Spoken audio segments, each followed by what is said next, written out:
హరే కృష్ణ. మనము శ్రీమద్ భాగవతంలో వేదమూర్తుల స్థుతులు అనేటువంటిది మనం చూస్తున్నాము. ఈ స్థుతులు ఆ చర్చ ఎవరి మధ్య జరుగుతుంది అనంటే, ఈ స్థుతుల గురించి ఎవరు చెప్తున్నారు అనంటే, జనలోకంలో ఉన్నటువంటి ఋషులు ఎవరైతే ఉన్నారో వాళ్ళలో సనక సనందాదులు కూడా ఉన్నారు. ఆ సనందుడు చెప్తున్నారనమాట. ఎందుకు చెప్తున్నారంటే, వాళ్ళందరూ కూడా ఏ విధంగా భగవంతుణ్ణి అర్థం చేసుకోవాలి, పూర్తిగా ఆధ్యాత్మికంగా ఉన్నటువంటి భగవంతుణ్ణి ఏ విధంగా మనం భౌతిక ఇంద్రియాలతో అర్థం చేసుకోవాలి అనేటువంటిది, భగవంతుడి గురించి వేదాలు ఏం చెప్తున్నాయి అనేటువంటి విషయం చెప్తున్నారు. సో వాళ్ళందరికీ డౌట్ వచ్చినా కానీ, అందరూ కూడా విద్వాంసులే అయినా కానీ, అందరికీ శాస్త్రం తెలిసినా కానీ ఎవరైనా మాట్లాడగలరు. కానీ ఒకళ్ళని మాత్రమే చెప్పేటువంటి దానికి అంగీకరించి మిగిలిన వాళ్ళందరూ శ్రోతలుగా వింటూ ఉన్నారు. ఈ సంభాషణనే నారాయణ ఋషి నారదుడికి తెలియజేస్తున్నారు. యాక్చువల్గా ఈ ప్రశ్న పరీక్షణ్ మహారాజు సుఖదేవ గోస్వామిని అడిగితే, సుఖదేవ గోస్వామి ఏం చెప్పారంటే, నారాయణ ఋషికి నారదుడికి మధ్య జరిగినటువంటి సంవాదంలో ఈ చర్చ జరిగిందని చెప్పారు. నారాయణ ఋషి నారదుడికి చెప్తున్నటువంటి సంవాదంలో, ఒకప్పుడు ప్రళయ సమయంలో నువ్వు లేనప్పుడు, నువ్వు భగవంతుని దర్శనం చేసుకోవడానికి వెళ్ళినప్పుడు, జనలోకంలో జరిగినటువంటి ఒక యజ్ఞం ఉంది. ఆ యజ్ఞంలో ఉన్నటువంటి ఋషులందరూ కూడా చర్చించినటువంటి అంశాన్ని నేను నీకు తెలియజేస్తాను అనేటువంటి విషయాన్ని తెలియజేశారు. ఈ వేదస్థుతులు, వేద మూర్తులు, అంటే వేదమూర్తులు అంటే వేదాలని వ్యక్త రూపం. అంటే వేదాలని ఒక వ్యక్తిలాగా కనుక చూపిస్తే, ఆ వ్యక్తి పాడుతున్నటువంటి పాట, లేదా ఆ వ్యక్తి కీర్తిస్తున్నటువంటి కీర్తన. అంటే వేదాలనే ఒక వ్యక్తిగా చిత్రీకరించడం అనేటువంటిది జరుగుతుంది. అందుకనే దాన్ని వేదమూర్తులు అంటారు. వేదమూర్తులు అంటే వేరే ఎవరో కాదు, వేదాలు తెలిసిన వాళ్ళని కాదు. వేదమూర్తులు అంటే, వేదమూర్తులు అంటే వేదాలే, అదే వేదాలే. సో వేదాలు కనుక పేదలు. వ్యక్తమైతే, వేదాలు కనుక వ్యక్తమైతే వాటిని వేదమూర్తులు అని అంటారు. ఓకే, ఒక మనిషిలా వ్యక్తమైతే. సో అవి ఎలా ఉన్నాయి అంటే, ఏదైతే రాజు మార్నింగ్ నిద్ర లేవగానే వంది మాగదులు ఏ విధంగా అయితే కీర్తిస్తూ ఉంటారో, ఆ విధంగా భగవంతుడు యోగ నిద్ర నుంచి మేల్కొన్నటువంటి సమయంలో వేదమూర్తులు స్తుతిస్తున్నాయి అనేటువంటి విషయాన్ని చెప్పారు. ఓకే. సో అందులో భాగంగా మనం నిన్న ఆ 14వ శ్లోకం చూసాం. 14వ శ్లోకంలో భగవంతుడికి జయము జయము అని కీర్తిస్తున్నాయి.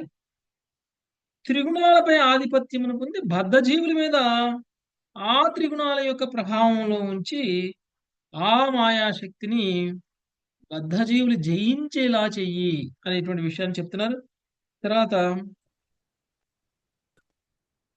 భగవంతుడు ఈ జీవులని, అంటే తన యొక్క విస్తారాలు, తన యొక్క అంశాలు అయినటువంటి ఈ జీవులని ఈ భౌతిక విశ్వంలో ఉంచి, ఆ విశ్వంలో మాయ అనేటువంటి ప్రభావంలో ఉంచడం అనేటువంటి జరుగుతుంది. కానీ ఈ మాయకి పరమైనటువంటి వాడే భగవంతుడు అని ఆ, అవి కీర్తిస్తున్నాయి. సో వేదాలు అలా గుర్తిస్తున్నాయి భగవంతుడిని. ఓకే, 15వ శ్లోకం, ఈ రోజు 15వ శ్లోకం కొంచెం పెద్దగా ఉంది పర్పోటు. అయినా సరే ఈ రోజు మనం 15వ శ్లోకం కంప్లీట్ చేసుకోవడానికి ప్రయత్నం చేద్దాం. ఓకే. హైమవతి మాతాజీ చదవండి. హరే కృష్ణ ప్రభు.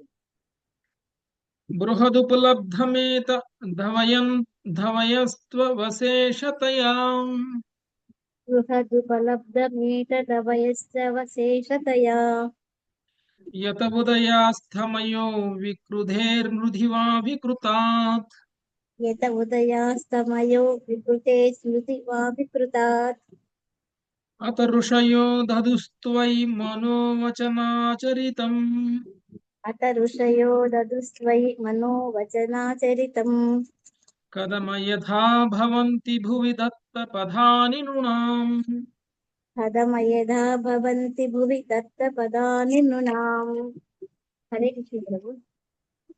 మృత్తిక తన నుండి వస్తువులు తయారు చేయబడి తిరిగి తన యందే లయం చెందినప్పుడు మార్పు చెందకయుండు రీతిగా సకల సృష్టి తన నుండియే జరిగి తిరిగి చివరకు తన యందే లయించినప్పుడు మార్పు చెందనట్టి పరబ్రహ్మము సమస్త అస్తిత్వమునకు చరమాధారము కనుక ఈ దృశ్యమాన జగత్తు అతనిగా భావింపబడును. ఈ విధముగా ఋషులు తమ తలంపులను వాక్కులను కర్మలను కేవలము నీయందే నిలిపి ఉన్నారు.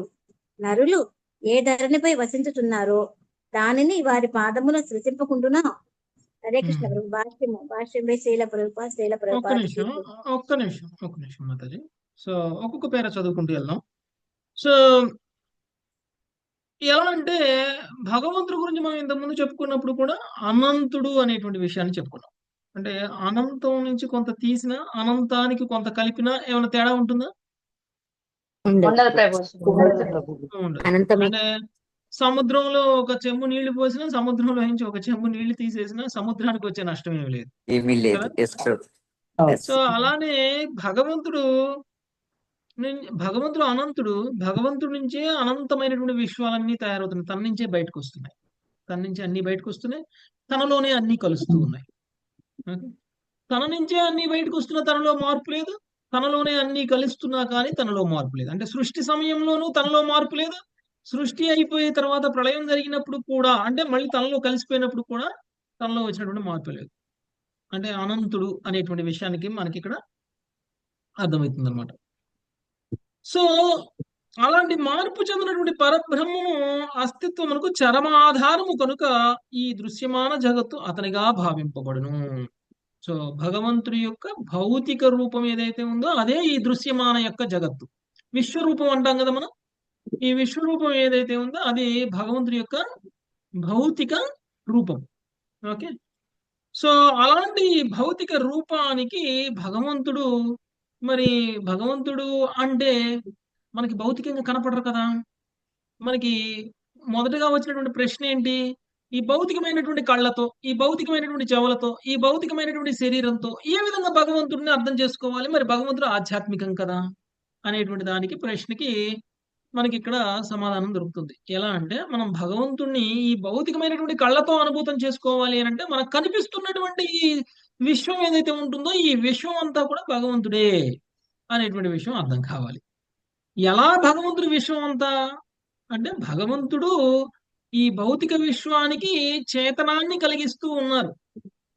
అంటే ఈ భౌతిక విశ్వంలో భగవంతుడు పరమాత్మగా ఉన్నారు. అందుకనే మనం ఈ శరీరానికి చేతనం కలిగించడానికి ఆత్మలా ఎలా అయితే ఈ శరీరంలో ఉంటున్నామో, మరి ఈ ఆత్మ ఈ శరీరంలో ఉన్నప్పుడు ఈ శరీరాన్ని నేను అని అనుకుంటాం కదా. అలానే ఈ భౌతిక విశ్వం మొత్తానికి చేతనాన్ని ఇచ్చినటువంటి భగవానుడు, మరి ఈ భౌతిక విశ్వం ఏమవుతుంది? దేహం. భౌతిక దేహం అవుతుంది.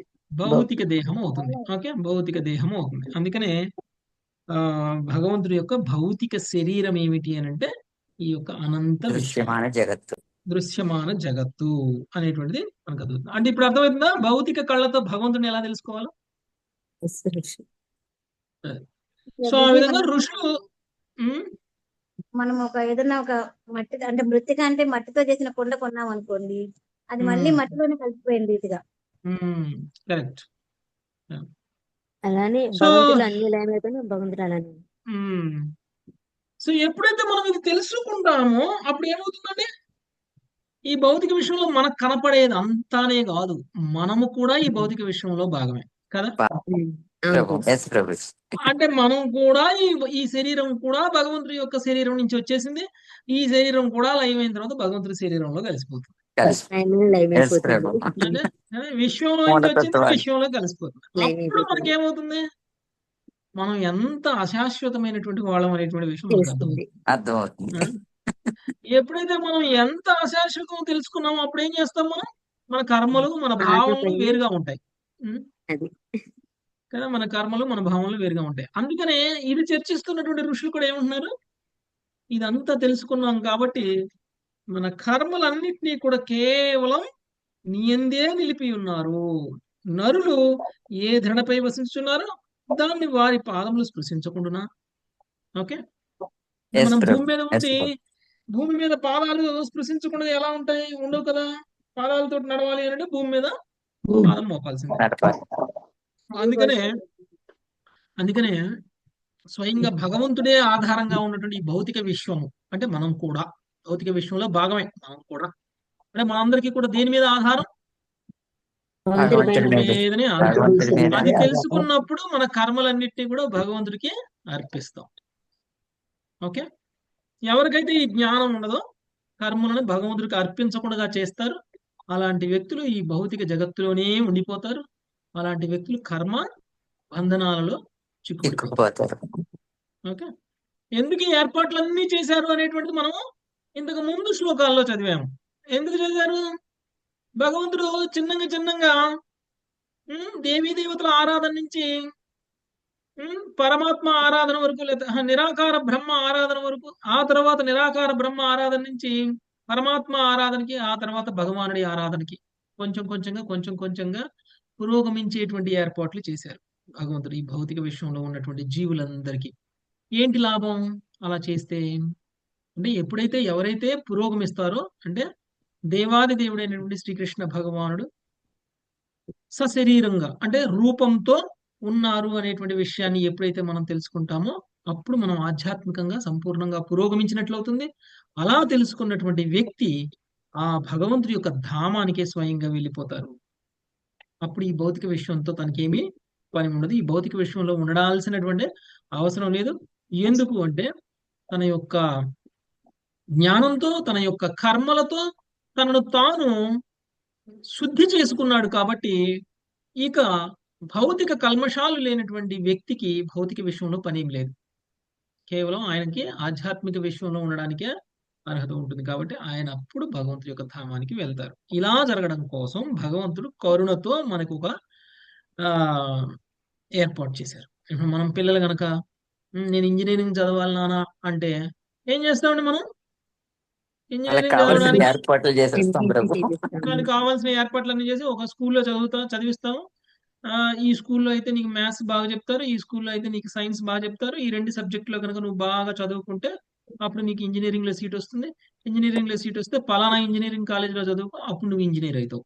ఓకే, మరి మనం ఈ ఏర్పాట్లన్నీ చేస్తాం కదా, స్లోగా మనం Yes, ఇంజనీర్ని చేస్తాం. ఓకే, ఇంజనీర్ కావాలనుకున్నాను ఇంజనీర్ని చేస్తాం, డాక్టర్ కావాలనుకున్నాను డాక్టర్గా చేస్తాం. ఇలా ఏర్పాట్లన్నీ చేస్తాం కదా. మధ్యలోనే ఇంజనీరింగ్ కావాలి అని అనుకున్నటువంటి మన కొడుకు ఇంజనీరింగ్ కాలేజీలో జాయిన్ చేసి హాస్టల్లో వదిలేసి ఇంటికి వచ్చేసినప్పుడు వాడు ఇంజనీరింగ్ కాలేజీలో క్లాస్ రూముల్లో కాకుండా ఇంజనీరింగ్ కాలేజీలో ఉన్న క్యాంటీన్లో కూర్చొని తింటూ అటు ఇటు తిరుగుతున్నాడు అనుకోండి, ఏమైపోతాడు? ఇంజనీర్ అవుతాడా? గమ్యం చేరుకోలేడు ప్రభు. చేరుకోడు. సో భగవంతుడు కూడా మనకి అలాంటి ఏర్పాట్లు చేస్తే మనము ఒక ఉత్తమమైనటువంటి విద్యార్థిగా కాకుండా మనము డీవియేట్ అయిపోయాం అనుకోండి.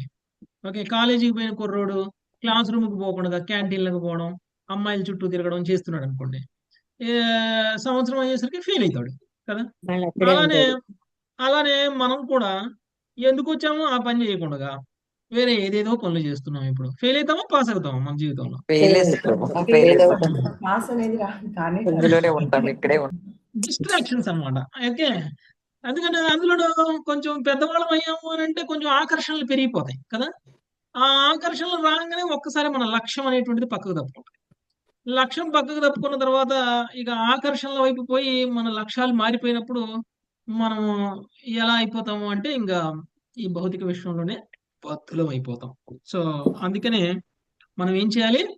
ఎప్పుడైతే మనకి ఈ జ్ఞానం ఉంటుందో ఈ అశాశ్వతమైనటువంటి లోకము అనేటువంటి విషయాన్ని ఎప్పుడైతే గ్రహిస్తామో ఈ అశాశ్వతమైనటువంటి ఈ లోకానికి మూలమైనటువంటి భగవానుణ్ణి మనం కేంద్రంగా చేసుకొని మన కర్మలు చేస్తాం. ఆ భగవంతుడికి మన కర్మల్ని అర్పిస్తాం. అప్పుడు మన జన్మ సార్థకత అవుతుంది. అప్పుడు మనం తిరిగి భగవంతుడి యొక్క ధామానికి వెళ్తాం. ఎక్కడి నుంచి వచ్చామో అక్కడికి వెళ్తాం. ఓకే, ఎస్, చదవండి మాతాజీ ఒక పారాగ్రాఫ్, ఫస్ట్ పారాగ్రాఫ్ చదవండి. భాష్యం పై శ్రీల ప్రభుపాదికి జై. భగవాన్ని గుర్తించినప్పుడు వేద మంత్రములు ఏకీభావమును కలిగి ఉన్నవా అనేది సందేహం కలుగుతుండెను. ఇంద్రో యాతో వసితస్య రాజా, ఇంద్రునే సకల చరాచర జీవులకు రాజు అని కొన్ని మంత్రములు ఋగ్వేదము 1.32.15 పలుకగా, మరికొన్ని అగ్ని ముద్దా దివహ, అగ్నిదేవుడే స్వర్గలోకములకు అధిపతి అని పలుకును. ఇంకొన్ని మంత్రములు వివిధ దేవతలు పరతత్వమని పలుకుతున్నారు కనుక వేదములు బహు అస్తికవాదమును తెలుపుతున్నట్లుగా గోచరించును. ఓకే, ఈ వేదాలలో ఉన్నటువంటి ప్రాబ్లం ఏమిటి అని అంటే కొన్ని సందర్భాల్లో కొన్ని దేవతలని చాలా ఎక్కువగా కీర్తించడం అనేటువంటిది జరుగుతుంది. ఓకే. ఒక్కొక్క చోట ఇంద్రుడిని, ఒక్కొక్క చోట అగ్నిదేవుడిని, ఒక్కొక్క చోట ఇంకొక దేవీ దేవతని, ఇంకొక చోట ఇంకొకటి చేస్తుంది. అందుకనే మనకి వేదాల్లో మాక్సిమం కర్మకాండ ఎక్కువగా ఉంటుంది. ఓకే. మరి వేదాలు పలానా దేవతని కీర్తిస్తున్నాయి గదా! అని జెప్పేసి ఆ దేవతే సర్వానికి మూలం అవుతుందా అంటే కాదు. యాక్చువల్‌గా అదే వేదాలు చెప్తున్నటువంటిది ఏమిటి అనంటే, ఈ భౌతిక విశ్వాలన్నిటికీ కూడా నీవే మూలము అనేటువంటి విషయం చెప్తున్నారు. ఈ భౌతిక విశ్వంలో భాగమైనటువంటి దేవీ దేవతలకు కూడా భగవంతుడే మూలం. మరి అలాంటప్పుడు మనము ఈ భౌతిక విశ్వంలో ఉన్నటువంటి దేవీ దేవతలను పూజించినా కానీ అది అంత్యముగా భగవంతుడికే చెందుతుంది. భగవంతుడి నుంచే మనకు వరాలు కూడా వస్తాయి. అందుకనే మనకి భగవద్గీతలో కూడా శ్రీకృష్ణ భగవానుడు చెప్పారు. ఏమని? "నువ్వు ఏ దేవీ దేవతను పూజించినా కానీ, ఆ దేవీ దేవత మాధ్యమం ద్వారా నేనే మీ కోరికలు తీరుస్తున్నాను" అనేటువంటి విషయం చెప్పారు. కదండీ! గుర్తుందా? ఎస్ ప్రభుజీ. ప్రభుజీ. సో, అంటే మూలం అనేటువంటి దాన్ని మనము మర్చిపోతున్నాం. కానీ ఈ వేదాల్లో ఒక్కొక్క వేదం ఒక్కొక్కలాగా, ఒక్కొక్క వేదంలో ఒక్కొక్క శ్లోకం ఒక్కొక్కలాగా ఒక్కొక్క దేవతని ఒక శ్లోకం, ఇంకో దేవతని ఇంకో శ్లోకం, ఇంకో దేవతని ఇంకో శ్లోకం కీర్తిస్తూ ఉంటే, అసలు ఈ వేదాలలో ఉన్నటువంటి వివిధ సెక్షన్ల మధ్య ఏకీభావం ఉందా లేదా? ఇవన్నీ ఒకటే మాట్లాడుతున్నాయా లేదా? అనేటువంటి అనుమానం వస్తుంది. ఎందుకంటే పరతత్వానికి సంబంధించినటువంటి జ్ఞానం లేనప్పుడు, లేదు అనంటే మనకున్నటువంటి గుణాల యొక్క ప్రభావం వలన మనం ఎప్పుడైనా సరే ఏదైనా చదివితే మనకు నచ్చేది ఉంటేనే మనం చదువుతాం. నచ్చనిది ఉంటే మనం చదవం. మన కోరికలు తీరేటట్టయితేనే మనం చదువుతాం. లేకపోతే చదవం. అంటే మనల్ని ఆధ్యాత్మికంగా పురోగమించడానికి ఒక్కొక్క మెట్టు ఎక్కించడం కోసం అవసరమైతే కొన్ని సెక్షన్స్‌లో కొన్ని మంది దేవీ దేవతలను కూడా పొగడడం అనేటువంటిది జరుగుతుంది. వాళ్ళనే దేవాది దేవుళ్ళుగా కూడా చూపించడం అనేటువంటిది జరుగుతుంది. ఎందుకంటే వాళ్ళందరూ కూడా ఈ భౌతిక విశ్వంలో భాగం. ఈ భౌతిక విశ్వమే భగవంతుడు. అయినప్పుడు ఇప్పుడు నా శరీరంలో నాకున్నటువంటి కళ్ళు, నాకున్నటువంటి చెవులు, నాకున్నటువంటి చేతులు, నాకున్నటువంటి కాళ్ళు నావెలా అవుతాయో, నా భాగం నా నా నాలో భాగం ఎలా అవుతాయో అలానే దేవీ దేవతలు కూడా భగవంతుడి యొక్క శరీరంలో భాగాలు. ఓకే. సో, దేవీ దేవతల శరీరంలో భాగమైనప్పుడు మనం ఒక్కొక్కసారి అందాన్ని అభివర్ణించాలి అంటే ఏం చెప్తామండి? నీ కళ్ళు అలా ఉన్నాయి, నీ కళ్ళు ఇలా ఉన్నాయి, నీ చెవులు ఇలా ఉన్నాయి, నీ చెవులు అలా ఉన్నాయని కవులు రాస్తుంటారు కదా! కవితలు రాస్తుంటారు. ఎస్ ప్రభు. ఎస్ ప్రభు. ఓకే. నీ కళ్ళు ఇలా ఉన్నాయి అనంటే కళ్ళని కీర్తించినట్టా? లేకపోతే ఆ కళ్ళున్న అమ్మాయిని కీర్తించినట్టా? కళ్ళున్న అమ్మాయిని నేనే అవుతుంది కళ్ళున్న ప్రభు. అమ్మాయినే కానీ కళ్ళున్న కళ్ళున్న అమ్మాయి అమ్మాయిని అంటే ఆ శరీరంలో ఒక భాగం కాబట్టి భాగం ఆ. కాబట్టి అంటే ఆమె అదే కీర్తించినట్లే కళ్ళు అవుతుంది. శరీరంలో నుంచి అదే కళ్ళని శరీరంలో నుంచి పీకి పక్కన పెట్టి కీర్తించండి. దానికి విలువ ఉండదు. విలువ ఉండదు. ఇవి ఉండదు కదా ప్రభు. అంటే మనం ఏ దేవీ దేవతని కీర్తించినా, ఏ ఏ ఏం చేసినా దానికి ఎప్పుడు విలువ ఉంటుందంటే, దానికి ఉన్నటువంటి మూలంతో కనెక్ట్ అయినప్పుడే విలువ ఉంటుంది. ఎస్ ప్రభు. ఓకే. 100%. ఓకే. ఆ మూలంతో కనెక్ట్ అవ్వనప్పుడు దాన్ని కీర్తించడానికి కూడా ఉండదు. ఓకే. అంటే ఈ శరీరంలో ఉన్నటువంటి భాగాన్ని కీర్తించినప్పుడు ఈ శరీరానికి చెందుతుంది. అలానే ఏ దేవీ దేవతను పూజించినా కానీ ఆ పూజ పరోక్షంగా భగవంతుడికే చెందుతుంది. ఓకే. కానీ మనం శుద్ధ భక్తులు పరోక్ష పూజ చేయరు. ప్రత్యక్ష పూజ చేస్తారు.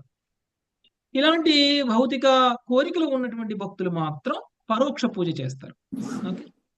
సో, ఆ పరోక్ష పూజ వల్ల, ప్రత్యక్ష పూజ వల్ల ఒకే ఫలితాలు ఉండవు. పరోక్ష పూజ వల్ల మనకి కోరికలు తీరుతాయి. ప్రత్యక్ష పూజ వల్ల మనకి భౌతిక కల్మషాలు పోతాయి. ఓకే. అది తేడా. ఓకే. పరోక్ష పూజ వల్ల మనలో భౌతిక కల్మషాలు ఒక్కొక్క సందర్భంలో పెరిగే అవకాశం ఉంటుంది. కానీ ప్రత్యక్ష పూజ వల్ల మనకి ముక్తి వరకు వెళ్ళేటువంటి అవకాశం అనేటువంటిది దొరుకుతుంది. భగవంతుడి యొక్క ధామానికి మనము వెళ్ళిపోవచ్చు. ఓకే. Next paragraph. ప్రమీల మాత చదవండి. ప్రభుజీ అందరూ చదవలేకపోతున్నారు కదా ప్రభుజీ, రావట్లేదు. అక్కడే ఉండి దాంతోనే వాదన చేస్తున్నారు కదా ప్రభుజీ. ఏదైనా మాట్లాడుతున్నా గానీ ఆ దేవీ దేవతల వరకు పూజలు చేసేవాళ్ళు వీళ్ళు ఇవి కూడా వ్యాసుల వారు రాసిందే కదా, మరి ఆయన ఎందుకు రాశారు అనేసి అంటే ఈ విధంగా చెప్తే, ఇప్పుడు మీరు చెప్పిన విధంగా చెబితే అట్లెందుకు రాస్తారు, మీకు తెలియదులే అనేసి అని అంటున్నారు ప్రభుజీ. వాదించలేదు. అవును. అంటే ఇప్పుడు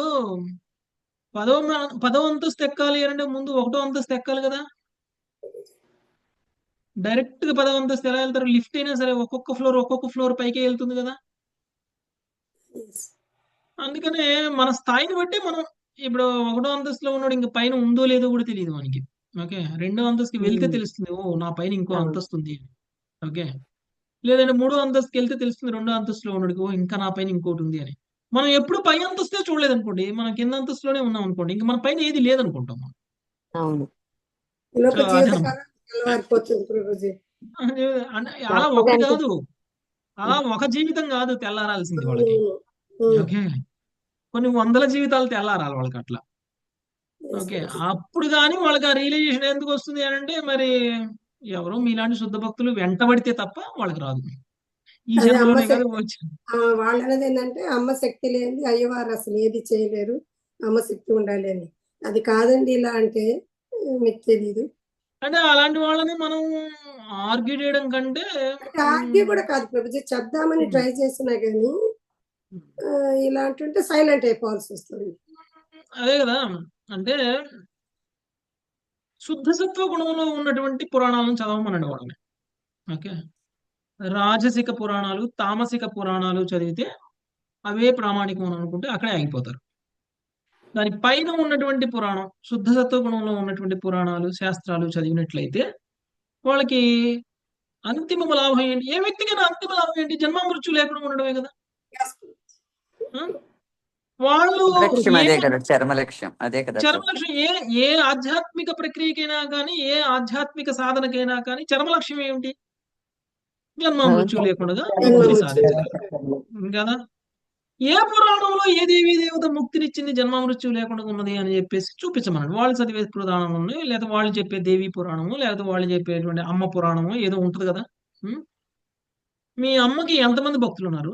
ఎంతమంది భక్తులకు ముక్తినిచ్చింది? ఓకే. అమ్మ లేకపోతే ఏం జరగదు అంటున్నారు కదా. ఓకే. అమ్మ లేకపోతే ఏం జరగదు మేము ఒప్పుకుంటాం. కానీ ఆ అమ్మ ఎంతమందికి ముక్తి ఇచ్చింది? ముక్తినివ్వాలంటే ఆ అమ్మ మనకి చెప్పిన మార్గం ఏంటి? మీరు ఆ ఇప్పుడు వాళ్ళు చెప్పినటువంటి ఆ ఆ తల్లి దగ్గరికి మీరు భౌతికమైనటువంటి కోరికలతో వెళ్తే భౌతికమైనటువంటి కోరికలే తీరుస్తుంది. మీరు అదే తల్లి దగ్గరికి నాకు ముక్తి కావాలని వెళ్ళండి, నాన్ననిస్తుంది. నాన్ననిస్తుంది. అంతే. ఓకే. అదనమాట. సో కాబట్టి ఆ మాతాజీ మనం వాళ్ళ గురించి ఏం బాధపడద్దు, భయపడద్దు. ఏదో ఒక రకంగా వాళ్ళు కొంచెమైనా ఆధ్యాత్మికంగా ఉన్నారు. నాన్న దగ్గరికి పోకపోయినా అమ్మ దగ్గరికన్నా వచ్చారు, సంతోషం. చాలా మంది అమ్మ దగ్గరికి రాని వాళ్ళు ఉన్నారు, అంకుల్ దగ్గరికి రాని వాళ్ళు ఉన్నారు. వాళ్ళ గురించి దాని ఇదే బెటర్ కదా ప్రభు. ఆ, ఆ, మనం కొంతమంది వాళ్ళ అమ్మ దగ్గర ఉన్నారు, కొంతమంది అమ్మ దగ్గర లేరు కదా, అంకుల్ దగ్గర ఆంటీ దగ్గర కూడా లేరు. అలాంటి వాళ్ళకంటే వీళ్ళు చాలా నయం అని చాలా సంతోషపడడం బెటర్. పక్కన. ఎస్ ప్రభు. ప్రభుజీ మన అమ్మ నాన్న దగ్గరికి వెళ్తున్నాం ప్రభుజీ. ఓకే. నెక్స్ట్ ఎస్ ప్రభు. ప్రమీల మాత చదవండి నెక్స్ట్ పారాగ్రాఫ్. హరే కృష్ణ ప్రభుజీ, నేను బుక్ చూడాల, ఎన్నో పేజీ చెప్పరా? 466 పేజీలో 466. భాష్యంలో 2వ పారాగ్రాఫ్. హరే కృష్ణ. ఈ సందేహమునకు సమాధానమును వసుగుతూ స్వయముగా వేదముల ఈ శ్లోకములో వివరించినదేమనగా, విశ్వ సృష్టికి గల ఒకే ఒక్క మూలము బ్రహ్మము లేదా బృహత్ అని పిలువబడును. అది సమస్త అస్తిత్వమునకు ఆధారముగు ఏకైక సత్యము, సర్వవ్యాపితము అయి ఉండును. ఇంద్రుడు లేదా అగ్ని వంటి ఏ పరిమిత దేవత అయినను ఇట్టి అద్వితీయమగు పాత్రను పోషించలేదు. శృతులు ఇటువంటి భావనను ప్రస్తావించినంతటి మూర్ఖములు కూడా కావు. త్వయి అను పదముచే ఇచ్చట సూచితమైనట్లు కేవలము విష్ణువే పరతత్వము. ఇంద్రాది దేవతలు పలు రీతులలో కీర్తింపబడుచుండవచ్చును, కానీ వారు విష్ణు భగవానుడు తమకు వసగిన శక్తులను మాత్రమే కలిగి ఉందురు. ఇంద్రుడు, అగ్ని, ఒక్క నిమిషం. ఓకే, మనం చెప్పుకున్న ఎక్స్ప్లెనేషన్ ఈ పారాగ్రాఫ్ లో వచ్చేసింది. ఓకే. ఈ దేవతలందరూ కూడా భగవంతుల్లో అంశాలు, భగవంతుల్లో భాగం. ఓకే. కానీ సర్వవ్యాపకం ఎవరు అంటే బ్రహ్మం, పరబ్రహ్మం. సో పరబ్రహ్మంలో భాగమైనటువంటి దేవీ దేవతల్ని వాళ్ళు వాళ్ళ శక్తి సామర్థ్యాలను ఉపయోగించి వాళ్ళ బాధ్యతలను నిర్వర్తిస్తుంటే వాళ్ళకి ఇవ్వబడినటువంటి ఆ శక్తి సామర్థ్యాలకి మూలం ఎవరు? భగవానుడు. భగవాన్. ఓకే, అదనమాట. ఓకే, ఎక్కడైనా సరే మనకి ఈ విషయాన్ని కూడా మనకి వేదాలు తెలియజేస్తున్నాయి అనేటువంటి చెప్పారు. అంటే ఒక సందర్భంలో ఇంద్రుడి గురించి గొప్పగా మాట్లాడారు అనుకోండి, రెండో సందర్భంలో ఈ ఇంద్రుడు ఏ ఇంద్రుడి గురించి అయితే నేను గొప్పగా మాట్లాడానో ఆ ఇంద్రుడు భగవంతుడి యొక్క అంశ, ఆ ఇంద్రుడికి ఉన్నటువంటి శక్తులు భగవంతుడి ద్వారా పొందారు, ఆ ఇంద్రుడు చేస్తున్నటువంటి కర్మలు భగవంతుడికి చేస్తున్నటువంటి సేవలు అనేటువంటి విషయాన్ని తర్వాత రాసి పెట్టారు. అప్పుడు ఇంద్రుడు గొప్ప, భగవంతుడు గొప్ప? భగవంతుడి భగవంతుడే భగవంతుడే గొప్ప. ఇప్పుడు హీరోని గొప్పగా చూపించాలంటే ముందు విలన్ గొప్పగా చూపించాలి సినిమాలో. ఎస్ ప్రభు. ఓకే, విలన్ చాలా బలవంతుడు అనుకోండి, ముందు విలన్ చాలా బలవంతుడిగా చూపించేశారు అనుకోండి, ఇలాంటి విలన్ ని ఓడించినటువంటి హీరో ఇంకెంత బలవంతుడై ఉండాలి, ఇంకెంత గొప్పవాడై ఇంకా ఉండాలి. గొప్ప హీరో, గొప్ప ఎస్ హీరో. ప్రభు.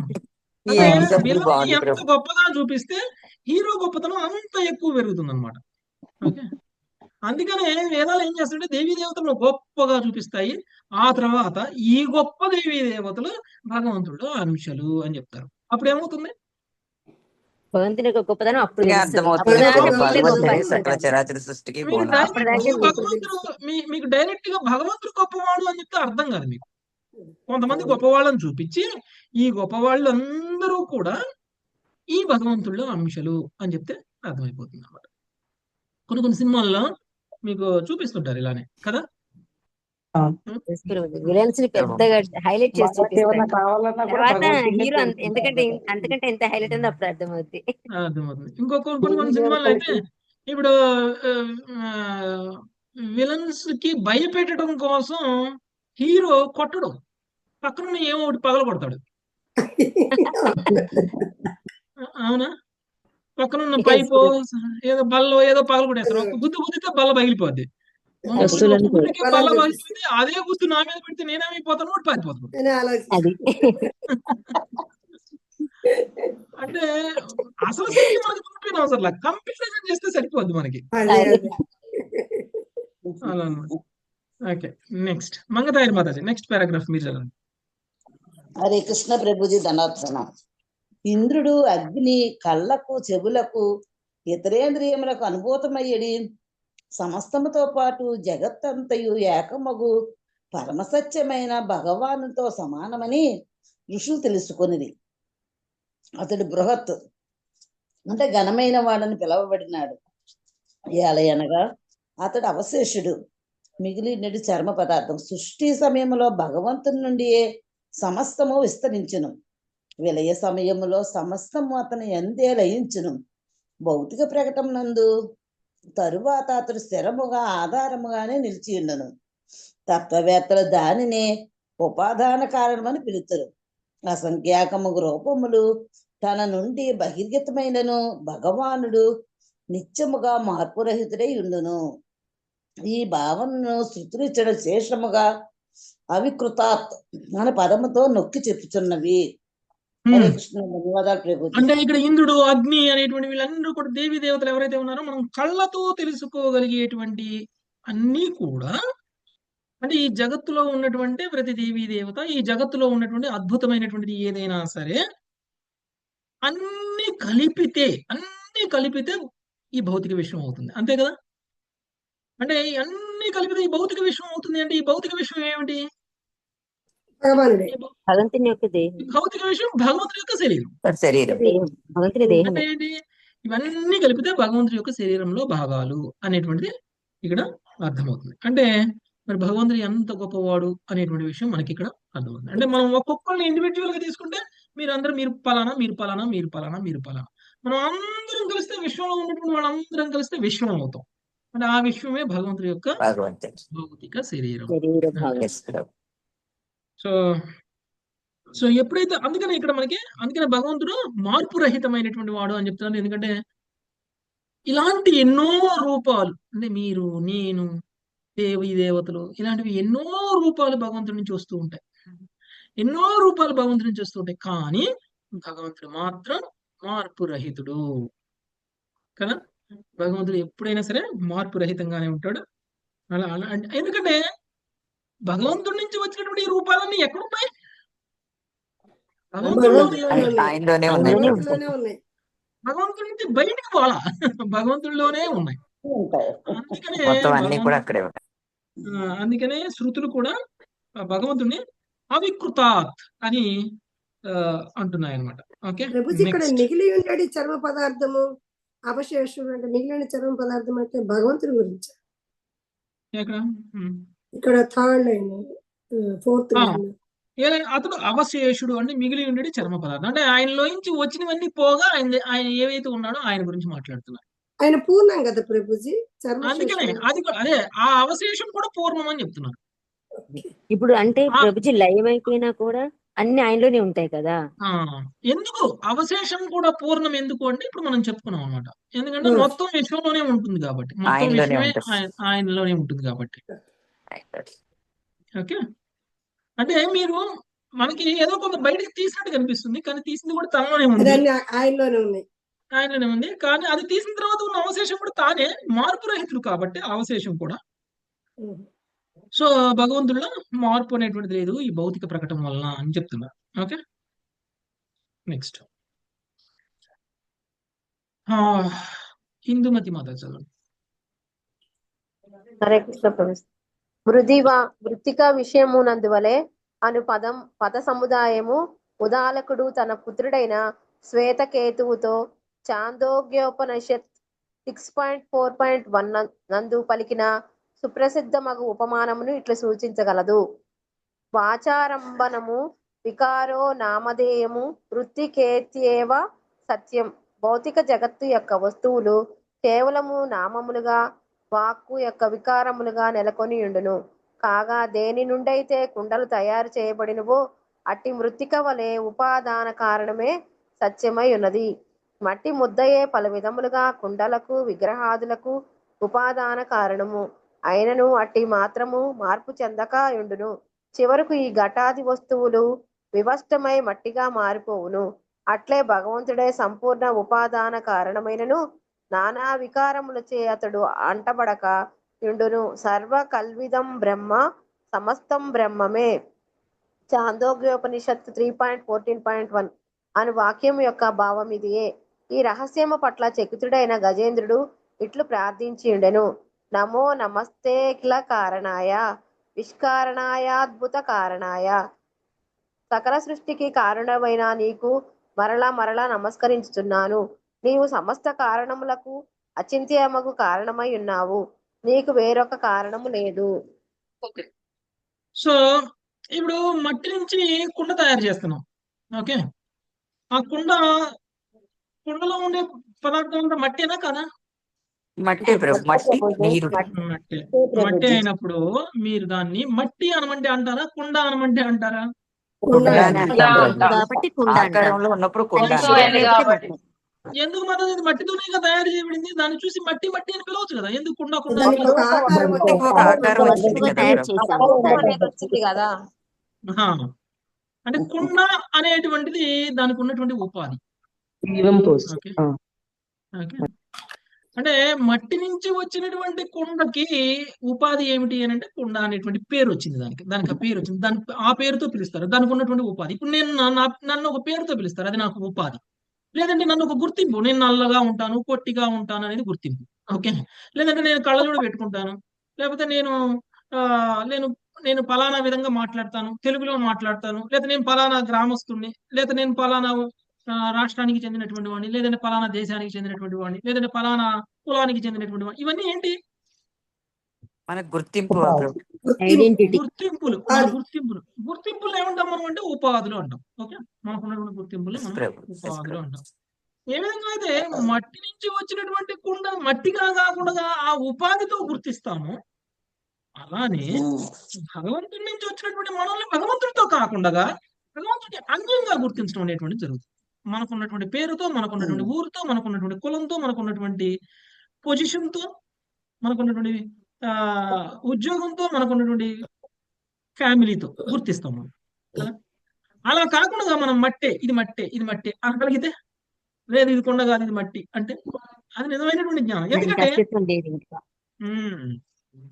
పోనీ ఆ కొండ పగిలిపోయిన తర్వాత మట్టిలో కలిసిపోతుంది కదా.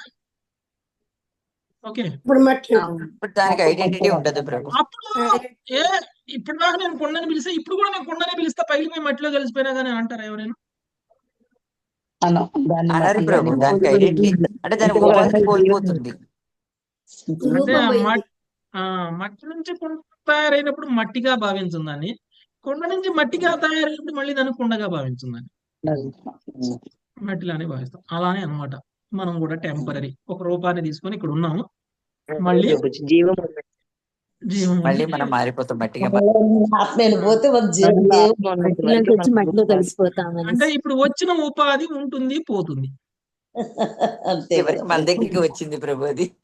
మనకున్న కులము మనకున్నటువంటి కులం కూడా ఉమ్. కొంతకాలానికి ఉంటుంది పోతుంది. మనకున్నటువంటి పేరు ప్రతిష్ట కూడా కొంతకాలానికి ఉంటుంది పోతుంది. మనకున్నటువంటి ఆస్తి ఐశ్వర్యాలు కూడా కొంతకాలానికి ఉంటాయి పోతాయి. మనం కూడా కొంతకాలం ఉంటాము పోతాం. ఈ దేహం జీవం ఉన్నంత వరకు. ఓకే, పోయిన తర్వాత మనల్ని ఇదే గుర్తింపుతో ఉండాలి అంటే కుదరదు. ఓకే, పోయిన తర్వాత కూడా నేను మురళినే, పోయిన తర్వాత కూడా నేను సత్యవతినే అంటే కుదరదు. కుండ పగిలిపోయిన తర్వాత మట్టే, కుండ కాదు. ఓకే, మనం కూడా సో అదనమాట. ఓకే, కాబట్టి అన్ని కారణాలకి కారకుడైనటువంటి భగవానుడే మూలము. ఆ మూలాన్ని గ్రహించినటువంటి ఆ గజేంద్రుడు చేస్తున్నటువంటి స్థుతిలో నమో నమస్తే అఖిల కారణాయ. అఖిల కారణాయ అంటే అన్నిటికీ కారణం, అన్నిటికీ అన్ని కారణం, అఖిలానికి నువ్వే సర్వకారణ కారణం. కారణం. ఓకే, నిష్కారణాయ అద్భుత కారణాయ. ఓకే, నిష్కారణాయ అద్భుత కారణం లేదు. కారణాయ. ఏ ఎటువంటి కారణం లేకుండా కారణం అద్భుత కారణుడు. అద్భుత కార్యాలు చేసేటువంటి వాడు. కారణం లేని వాటికి ఆయన. Yes. Okay, next. ప్రభుజీ ఇందాక మీరు చెప్పిన దాంట్లో మనకి చిత్రకేతు కథ కూడా వస్తుంది కదా ప్రభుజీ. అవును, ఏదైనా. ఓకే, నెక్స్ట్ శ్రీదేవి మాత చదువు. హరే కృష్ణ ప్రభుజీ. సకల సృష్టికి కారణుడవైన నీకు మరల మరల నమస్కరించుచున్నాను. నీవు ఎక్కడ సమస్త చదువుతున్నారు మీరు? కారణము. ప్రభుజీ నమస్తే. 468 పేజీ వరకు. నెక్స్ట్ పేజ్ చదవండి, 48. 448 పేజ్. ఓకే ప్రభుజీ, హరే కృష్ణ. భాగవతము 8.3.15. సృష్టికి ప్రకృతియే ఉపాదాన కారణమని పాశ్చాత్య విజ్ఞాన శాస్త్రమునందు వేదములందు కూడా భావించబడును. భగవంతుడే చర్మ కారణమనడి మహోన్నతమైన విషయమును ఇది వ్యతిరేకించదు. ఏలయన ప్రకృతి ఆ దేవదేవుని యొక్క శక్తి మరియు ప్రకృతి పరివర్తనశీలమైనది. దీని గురించి భాగవతము 11.24.19 నందు శ్రీకృష్ణ భగవానుడు ఇట్లు పలికెను. ప్రకృతిర్యస్యోపాద సమాధార పురుష పరః తతో భివ్యంజక కాలో బ్రహ్మ తత్రియం త్వహం. ప్రకృతిని మూల ఉపాదానముగను చరమస్థితిని గను కలిగినదై భౌతిక జగత్తు సత్యమై ఉన్నది. మహావిష్ణువే ప్రకృతికి ఆధారము, అది కాలములో ప్రకటమగును. ఈ విధముగా ప్రకృతి, మహావిష్ణువు, కాలము, పరతత్వమగు నాకు అభిన్నము. కాని ప్రకృతి వికారము అందుచుండును. కాగా పరమపురుషుడు వికారరహితుడు. ప్రకృతి భగవానుని యొక్క బాహ్య శక్తి, కాని అతని వేరొక శక్తి, ఆంతరంగిక శక్తి స్వరూపభూత, అతనికి అభిన్నము. భగవంతుని వలె భగవానుని ఆంతరంగిక శక్తి భౌతిక మార్పునకు లోను కాదు. Thank you Prabhuji. Okay, Satyavathi మాత ఇందాక అడిగినటువంటి ప్రశ్నకి సమాధానం ఇందులో వచ్చేస్తుంది. ఓకే, అన్నిటికీ మూలం ఆ దేవి. ఓకే, లేదా ఎవరి గురించి మాతాజీ మీరు మాట్లాడింది? దుర్గాదేవి గురించేనా? అమ్మ అన్నారు. వారంటే ఇంక వాళ్ళు అదే అమ్మవారు అని అన్నారు కదా. దుర్గాదేవి. సో అమ్మవారు అంటే ఎవరు? ప్రకృతే కదా. అవును ప్రభుజీ. అమ్మవారు అంటే ఈ భౌతిక ప్రకృతి. యాక్చువల్ గా అమ్మవారికి భగవంతుడికి తేడా ఏంటో చెప్తా వినండి. ఈ భౌతిక ప్రకృతి అనేటువంటిది మార్పుకు లోనవుతుంది, కానీ భగవంతుడు మార్పు రహితుడు, బ్రహ్మ. మార్పు రహితుడు ప్రభు, మార్పు మార్పు రహితుడు. రహితుడు. ఈ భౌతిక ప్రకృతి ఎన్ని రకాల మార్పులకు లోనవుతుంది? అనేక 6 రకాల రకాల మార్పులు. 6 రకాల మార్పులకు లోనవుతుంది. ఎస్ ప్రభు. సృష్టింపబడుతుంది. ఓకే, పూర్తమవుతుంది. తర్వాత పెరుగుతుంది. కొంత పెరుగుతుంది, ఆ తర్వాత కొంత స్థితిని కలిగి ఉంటుంది, ఆ తర్వాత నెక్స్ట్ పునరుత్పత్తి. జనరేషన్ పునరుత్పత్తి జరుగుతుంది, ఆ తర్వాత క్షీణిస్తుంది, ఆ తర్వాత నశిస్తుంది, లయిస్తుంది, ఏదైనా ఒకటి. ఓకే, సో ఇన్ని రకాల మార్పులకు లోనవుతుంది. ఇన్ని రకాల మార్పులకు లోనయ్యేటువంటిది భగవంతుడు ఎలా అవుతారు? ఎస్ ప్రభు. ఓకే, రెండవది ఓకే, భగవంతుడు నుంచి వచ్చినటువంటిది అంటే ఇందాక మనం చెప్పుకున్నాం, మట్టి నుంచి వచ్చినటువంటి కుండగానే ఎలా భావిస్తున్నామో, కుండే గొప్పది, కుండ గొప్పది, మట్టితో సమానం కాదు. ఓకే, మట్టి కంటే గొప్ప, మట్టి కంటే గ్రేట్ అని మనం కుండను భావిస్తాం కదా. కానీ నిజమైనటువంటి జ్ఞానం ఏమిటి అని అనేది మట్టితోనే తయారు చేయబడింది. అది పగిలితే మళ్ళీ మట్టిలోనే కలిసిపోతుంది. ఓకే. సో ఈ భగవంతుడి నుంచి వచ్చినటువంటి భౌతిక ప్రకృతి కూడా అలానే మళ్ళీ తిరిగి మార్పునికి లోనవుతుంది, మళ్ళీ తిరిగి లయం చెంది భగవంతుడిని కలుస్తుంది. ఓకే, ఇది మూలం. అంటే అమ్మవారు అనేటువంటిది ఉపాధి. ఓకే, మీరు అన్నటువంటి అమ్మవారు లేకపోతే దుర్గాదేవి అనేటువంటి ఏంటిది? అది ఉపాధి. ఉపాధి. ఇప్పుడు మీకు ఉపాధి ఏమిటి అని అంటే, ఓ పలానా మాతాజీ అమెరికాలో ఉండే మాతాజీనా అంటాం. ఓకే, ఇక్కడ అందరికీ సత్యవతి మాతాజీ అంటే పేరు తెలియకపోవచ్చు. కొంతమంది ఓ అమెరికాలో ఉండే మాతాజీనా అని అంటారు. లేదంటే ఆ వైజాగ్ లో ఉండే మాతాజీనా, లేకపోతే ఆ సత్యవతి మాతాజీనా అని అంటాం. అంటే ఏంటిది? ఇది ఉపాధి.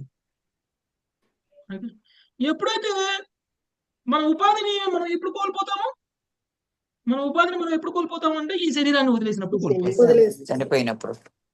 ఇప్పుడు ఏదైతే ఇప్పుడు ఉపాధి అని చెప్తుంది, ఈ భౌతిక ప్రకృతి అనేటువంటిది కూడా ఉపాధి కదా. అంటే ఏదైతే మూలం నుంచి తయారు చేయబడిందో ఆ మూలం నుంచి తయారు చేయబడినటువంటి వస్తువును ఉపాధి అనేది ఉంటుంది అనమాట. ఎప్పుడైతే అది మూలంలో కలిసిపోతుందో అప్పుడు దానికి ఆ ఉపాధి పోతుంది. అట్లనే అమ్మవారు కూడా మీరు అన్నటువంటి భౌతిక ప్రకృతి కూడా భగవంతుడి నుంచి సృజింపబడింది కదా. భగవంతుడి నుంచి సృష్టింపబడింది. చెప్పాను నేను. భగవంతుడి నుంచి సృష్టింపబడినటువంటి ఈ ప్రకృతి అనేటువంటిది ఉపాధి అనేటువంటి మాట వచ్చింది అని అంటే ఆ ఉపాధి కొంతకాలం వరకు ఉంటుంది, ఆ తర్వాత పోతుంది. ఓకే, అది ఇక్కడ మనకి చెప్తున్నారు. నెక్స్ట్ సత్యవతి మాత చదవండి మీరు, నెక్స్ట్ పారాగ్రాఫ్.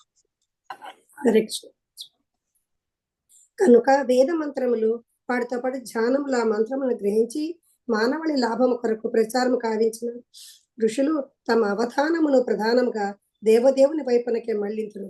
ఋషులు తమ మనోవాక్కులను అనగా తమ వాక్కుల అంతర్బాహ్య అర్థమును అంటే అభిదావృతి తొలుత భగవాను వైపు కేంద్రీకరించును. కేవలము అప్రధానంగానే వారు ప్రకృతి యొక్క వికారములైన ఇంద్రాది దేవతల వైపు తమ దృష్టిని మళ్లించరు. ఓకే, ఈ వేద మంత్రాలు ఏ దేవీ దేవతలనైతే కీర్తిస్తున్నాయో ఆ వేద మంత్రాల యొక్క నిగూఢమైన, ఆ వేద మంత్రాల యొక్క చాలా లోతైనటువంటి అర్థాలను తెలిసినటువంటి వ్యక్తులు వాళ్ళు ఏం చేస్తారు? వాళ్ళు వేద మంత్రాల ద్వారా బయటికి కీర్తింపబడేటువంటి దేవీ దేవతలను కాకుండా ఆ దేవీ దేవతలకు కూడా మూలమైనటువంటి దేవాది దేవుడి మీదనే వాళ్ళ శ్రద్ధని కేంద్రీకరిస్తారు. ఓకే, ఇప్పుడు భూమిలో నుంచి వచ్చినటువంటి పండ్లు, ఓకే, ప్రతి చెట్టు భూమిలో నుంచే కదా మొలిచేది. ప్రతి చెట్టు కూడా భూమిలో నుంచే మొలుస్తుంది.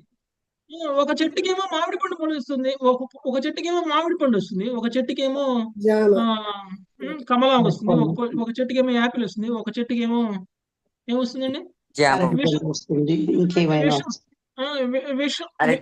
చనిపోతారు. గన్నేరుకాయ కూడా వస్తుంది ఒక చెట్టు. ఓకే, సో మనం మరి ఇన్ని అంటే అన్ని చెట్లకి ఆ మట్టి నుంచే వస్తుంది బలం. అంటే మంచి చెడు రెండు ఒకే దాని అంటే ఇప్పుడు ఈ ప్రకృతిలో ఉన్నటువంటి వాసనలు కూడా అంతే. ఓకే, ఒక్కొక్క పువ్వు ఒక్కొక్క రకంగా వాసన వస్తుంది. ఓకే, ఈ పువ్వులన్నిటికీ ఎక్కడి నుంచి వస్తుంది ఆ వాసన అంటే మట్టిలో నుంచి వస్తుంది. ఓకే, అంటే ఒక్కొక్కటి ఒక్కొక్క రకమైనటువంటి వైవిధ్యాన్ని ప్రదర్శించినంత మాత్రాన ఆ వైవిధ్యాన్ని ప్రదర్శించినటువంటిదే గొప్ప అని అనుకుంటే మనం ఆ వైవిధ్యాన్ని ప్రదర్శించడానికి ఉన్నటువంటి మూలం ఏమిటి, ఆ మూలంలో ఉన్నటువంటి గొప్పతనం ఏమిటి అనేటువంటి తెలుసుకున్నట్టు కదా. అర్థమైందా మాతాజీ? సో ఇన్ని వైవిధ్యాలను చూసి మనం ఆశ్చర్యచకితులం అవుతాం కదా. ఆహా, మల్లె పువ్వు గొప్ప పువ్వులన్నిట్లో అని అంటాం, లేకపోతే రోజా పువ్వు గొప్ప పువ్వులన్నిట్లో, లేకపోతే పండ్లన్నిట్లో మామిడి పండు గొప్ప, ఇలా అంటాం మనం. ఎందుకు? ఈ వైవిధ్యాలను చూసి మనం ఆశ్చర్యం పొందుతాం. ఈ వైవిధ్యాల్లో ఉన్నటువంటి గొప్ప వైవిధ్యం ఏది ఉందో దానికి ఆకర్షితులం అవుతాం. కానీ వీటన్నిటికీ మూలం, ఇన్ని వైవిధ్యాలను సృష్టించినటువంటిది ఎవరు అంటే ఆ నిగూఢమైనటువంటి అర్థాన్ని తెలుసుకునే స్థాయి వరకు మన జ్ఞానం విస్తరించలేదు. అందుకని మనం అక్కడే అయిపోతాం. భౌతిక ప్రకృతి దగ్గర, అమ్మ దగ్గర, అమ్మ దగ్గర ఆ అమ్మకి ఇంకెవరి దగ్గరనో ఆగిపోతాం. ఓకే, ఇంకో ఏ దేవీ దేవత దగ్గర ఇంద్రుడిని చూసి అబ్బా ఇంద్రుడికి ఎంత ఐశ్వర్యం ఉంది, ఆహా దేవతలందరికీ రాజు, ఆహా ఆహా అని అక్కడే ఆగిపోతాం. కానీ ఋషులు ఏం చేస్తారు, వీళ్ళు ఈ గొప్ప గొప్ప శాస్త్రాలు చదివినటువంటి వేదాలను పారంగం చేసినటువంటి వీళ్ళందరూ ఏంటి, వీళ్ళకి నిగూఢమైనటువంటి అర్థాలను తెలుసుకున్నప్పుడు ఈ ఉపాధులను చూసి వాళ్ళు ఆకర్షితులు కారు. ఓకే, వాళ్ళు మూలం వైపుకే వాళ్ళ దృష్టిని మళ్ళిస్తారు. ఓకే, విష్ణువే వాళ్ళకి మూలంగా వాళ్ళకి తెలుస్తుంది. ఓకే, నెక్స్ట్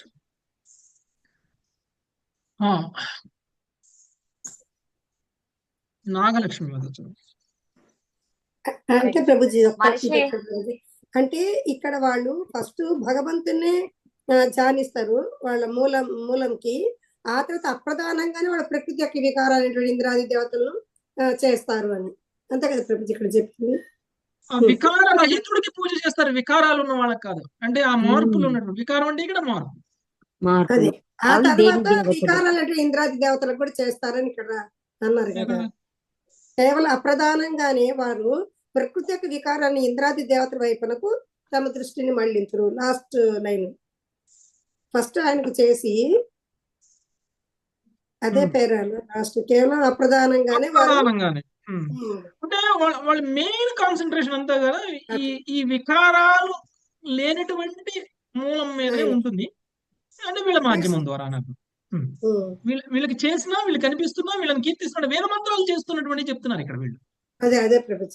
ఓకే, వేద మంత్రాలు కీర్తిస్తున్నటువంటి ఈ వికారాలు ఉన్నటువంటి దేవీ దేవతల గురించి జరుగుతున్నా, సో అవికారుడైనటువంటి భగవంతుడిని రిప్రజెంట్ చేస్తారు వీళ్ళందరూ. అది ఓకే, నెక్స్ట్ చదవండి. మనిషి మట్టిలో రాయి పైన లేదా ఇటుక పైన దేని మీద కాలు మోపిన నేలనే సృష్టించినట్లుగా వేదములు భౌతిక సృష్టిలోని దేన్ని చర్చించినను అది పరతత్వంకే సంబంధించి ఉండును. గ్రామ్య సాహిత్యము పరిమితమగు సంఘటనలను వర్ణించుచు సంపూర్ణ సత్యంతో వాటికి గల సంబంధం విస్మరించును. కానీ వేదములు తన పరిపూర్ణ దృష్టిని సర్వదా భగవంతుని పైననే కేంద్రీకరించును.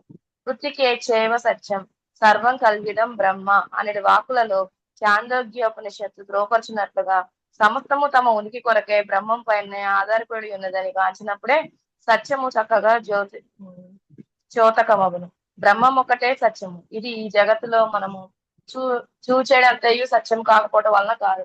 బ్రహ్మము పరిపూర్ణము, సమస్తమునకు పరమ కారణము అగుతాయి, చర్మ కారణం అగుతాయి దీనికి కారణం.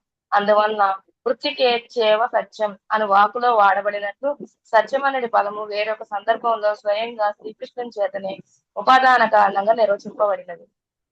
హేతుపాదాయ పూర్వస్తు భావో వికురతే పరం ఆదిరంతో యథా యస్య తత్వస్యమభిధీయతే. మూల భౌతిక తత్వం అయినట్టు భౌతిక వస్తువే వికారము ద్వారా వేరొక భౌతిక వస్తువును సృజించు. ఈ ప్రకారం ఒక సృజిత వస్తువు వేరొక సృజిత వస్తువుకు కారణము ఆధారమును అగును. కారణమును మూల స్థితిని కూడి ఉన్నట్టు ఈ వేరొక వస్తువు యొక్క మూల స్వభావమే సత్యం అని పిలువం. భాగవతం 11.24.8. ఓకే, ఒక సృజిత వస్తువు అంటే ఒకటి సృష్టింపబడినటువంటి ఒక వస్తువు ఇంకొక వస్తువును సృష్టిస్తుంది. ఓకే, మళ్ళీ ఆ వస్తువు ఇంకొక వస్తువుని సృష్టిస్తూ ఉంటుంది. సో ఈ విధంగా మూలం అనేటువంటిది ఏదో ఈ మూలం నుంచే వచ్చినటువంటివి అనమాట. ఇవన్నీ కూడా మూలానికే చెందినటువంటివి. ఓకే, ఇంతకు ముందు మనం చెప్పుకున్నటువంటిదే ఈ విషయంలో మనము నేల మీద కాలు పెట్టినా, ఇటుక మీద కాలు పెట్టినా, రాయి మీద కాలు పెట్టినా, లేకపోతే ఇంకా దేని మీద కాలు పెట్టినా ఇవన్నీ కూడా భౌతిక ప్రకృతిలో భాగమే, భూమి నుంచి వచ్చినటువంటివే కదా. కాబట్టి మనం ఎక్కడ కాలు పెట్టినా భూమి మీదనే కాలు పెట్టినంత భూమిని స్పర్శించినట్లే కదా. అలానే మనం ఈ సృజింపబడినటువంటివి ఏదైనా ఉన్న భగవంతుడితో సృజింపబడినటువంటి అంటే గౌణ సృష్టి, ఈ గౌణ సృష్టి అనేటువంటిది కూడా ఏదైతే ఉందో వీటన్ని కూడా మూలము భగవానుడే. అందుకనే వేదాలు ఎవరిని స్తుతించినట్లు అవుతుంది? అది భగవంతుణ్ణి పరతత్వాన్ని కీర్తించినట్లు అవుతుంది. అంటే మట్టి నుంచి వచ్చినటువంటి ఇటుక మీద కాలు పెట్టినాం కదా అని చెప్పేసి మట్టిని తాకనట్టు అవ్వదు. అలానే ఏ దేవీ దేవతని కీర్తిస్తున్నప్పటికీ ఆ కీర్తన భగవంతుడికే చెందుతుంది. వేదాలు పరోక్షంగా అయినా సరే భగవంతుడినే కీర్తిస్తున్నాయి. అంటే మనం అందరంకి మనం ఎప్పుడైనా సరే ప్రశ్నతో రిలేట్ చేసుకోవాలి. ఓకే. మనం తెలుసుకుంటున్నటువంటి జ్ఞానం ఏ విధంగా మనం అడిగినటువంటి ప్రశ్నకి సమాధానం అవుతుంది అనేటువంటిది మనం అర్థం చేసుకోవాలి. మనం ఏ విధంగా ఆధ్యాత్మికమైనటువంటి భగవంతుడిని భౌతికంగా అనుభూతం చేసుకోవాలి అనేటువంటిది మనకున్నటువంటి ప్రశ్న కదా! సో, అంటే మనం ఈ దేన్ని చూసినా గాని భగవంతుడి సంబంధంలో చూడగలగాలి. ఓకే. ఆహ్, ఇప్పుడు చెప్పినటువంటి ఈ ఉదాహరణతోటి చాలా మనకి కరెక్ట్‌గా అర్థమవుతుంది. ఎలా అంటే ఇటుకను తాకినా గాని మట్టిని తాకినట్టే. ఎందుకంటే ఆ ఇటుక మట్టితోనే తయారు చేయబడింది కాబట్టి. అలా మనం ఏ దేవీ దేవతను కీర్తించినా కానీ అది ఆ కీర్తన భగవంతుడికే చెందుతుంది. ఎందుకంటే ఆ దేవీ భగవంతుడు దేవతలందరూ చెంది కూడా భగవంతుడి యొక్క అంశాలు కాబట్టి. భగవంతుడి ఓకే. లోపల అందరూ ఉన్నారు. భగవంతుడిలోనే అందరూ ఉన్నారు. భగవంతుడి నుంచే అందరూ వచ్చారు కాబట్టి. పరోక్షంగా మనం అది భగవంతుడికి చేరుతుంది అని అర్థమవుతుంది. నెక్స్ట్. ఆహ్, వరలక్ష్మి మాతాజీ. వరలక్ష్మి సుజాత మాతాజీ. హరే కృష్ణ. చదవండి. మూల భౌతికమయమైనట్టి నెక్స్ట్ భౌతిక పేరా. ఆ వస్తువు నెక్స్ట్ పేరా. ఆ నెక్స్ట్ పేరా. ఆ నెక్స్ట్ పారాగ్రాఫ్. దేవాదిదేవుడు శ్రీకృష్ణ భగవానుడు అనే గ్రంథములో బ్రహ్మమనే పదమును వివరించుచు శ్రీల ప్రభురాజులు ఇట్లు పలికిరి. బ్రహ్మమనే పదము అందరికనను మహాఘనుడు సమస్తమును పోషించువాడని సూచించును. నిరాకారవాదులు ఆకాశం యొక్క గొప్పతనమునకు ఆకర్షితులయ్యెదరు. కానీ అజ్ఞానవశమున వారు శ్రీకృష్ణుని ఘనతకు ఆకర్షితులు కారు. అయినను నిజ జీవితంలో మనము మనిషి యొక్క గొప్పతనమునకే ఆకర్షితమయ్యదుము. కానీ పెద్ద కొండ యొక్క గొప్పతనమునకు నిజమునకు బ్రహ్మమనే పదము కేవలము శ్రీకృష్ణునికే అన్వయించును. అందులకే భగవద్గీతలో అర్జునుడు శ్రీకృష్ణ భగవాన్ని పరబ్రహ్మమని సమస్తముకు పరమాశ్రయము అంగీకరించినాడు. హరే కృష్ణ ప్రభుజీ. ఓకే. బ్రహ్మము అంటే ఏదైతే అద్వితీయమైనదో, ఏదైతే గొప్పదో, ఏదైతే సమస్తానికి మూలమవుతుందో దాన్ని మనం బ్రహ్మము అని అంటాం. ఇక్కడ నిరాకారవాదులు ఆ బ్రహ్మము అని అంటే నిరాకార బ్రహ్మంగా భావిస్తారు. ఎందుకంటే వాళ్ళకి కనిపిస్తున్నటువంటి అద్భుతాలు అన్నమాట అవి. కానీ నిజానికి మనం ఇప్పుడు భౌతిక విషయంలో మనం ఏదైనా ఒక వ్యక్తిని చూసామనుకోండి, వ్యక్తి చిన్నగానే కనిపిస్తాడు కదా. 2 చేతులు, 2 కాళ్ళు, 2 కళ్ళు, 2 ముక్కులు మనలానే ఉంటాడు. అలాంటి వ్యక్తి ఎంత అద్భుతమైన కానీ ఆ అద్భుతం మనకు కనపడదు. అంటే ఒకవేళ ఆయన యొక్క గొప్పతనం మనకు తెలిసింది అనుకోండి, పక్కనే ఆయన కంటే గొప్పగా ఆయన కంటే ఒక పెద్ద పర్వతం ఉందనుకోండి. ఓకే. ఆ పర్వతం గొప్పదంటామా, లేదా ఒక సైంటిస్ట్ గొప్పవాడు అంటామా?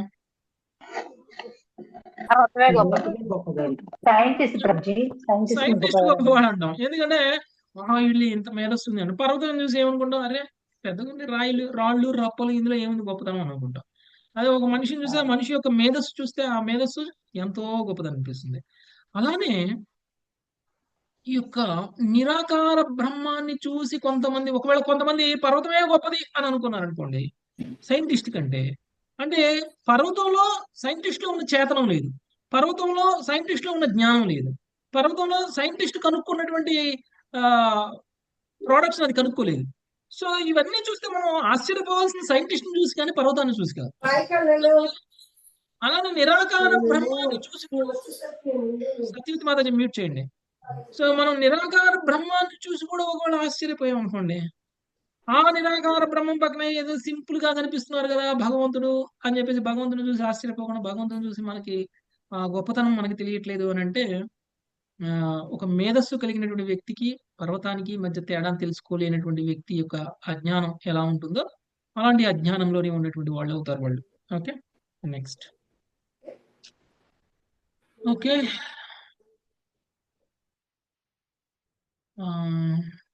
లతా మాతాజీ. హరే కృష్ణ. అపరిమిత జ్ఞానము, అపరిమిత శక్తి, అపరిమిత బలము, అపరిమిత యశస్సు, అపరిమిత సౌందర్యము, అపరిమిత వైరాగ్యం కారణంగానే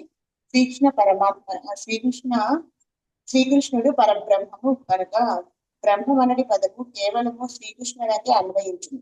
నిరాకార బ్రహ్మము శ్రీకృష్ణుడి దివ్య దేహం నుండి వెలువడే తేజము కనుక అతడు పరబ్రహ్మమని అర్జునుడు ధ్రువపరచును.